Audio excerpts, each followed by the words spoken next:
Hello guys, tour guide ko kayo sa nabili kong bahay. Tara, pasok tayo sa loob. Mura lang. Ayan guys, bubuksan ko. Maganda na rin eh.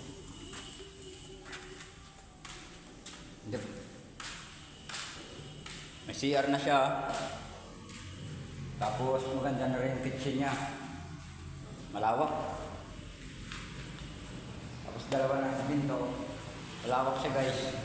Tapos akit tayo sa taas. Parang pakita sa inyo. Di ba kasi tapos to guys eh. Kaya ganito muna yung tsura niya. Ito guys. May CR din sa taas. Tamang-tama sa dalawang pamilya.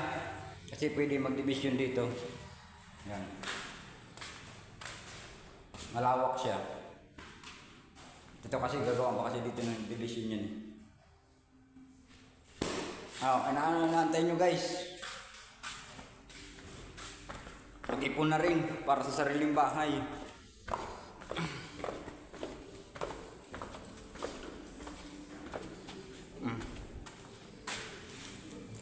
Actually guys, anyan, nagde-deliver lang ako dito. Ayun truck ko. Tinur guide ko lang naman kayo sa loob eh. Naniwala. Pero balang araw makakarin ano rin tayo niyan. Makakapatayo rin tayo sa sariling bahay natin. Kunting sikap pa.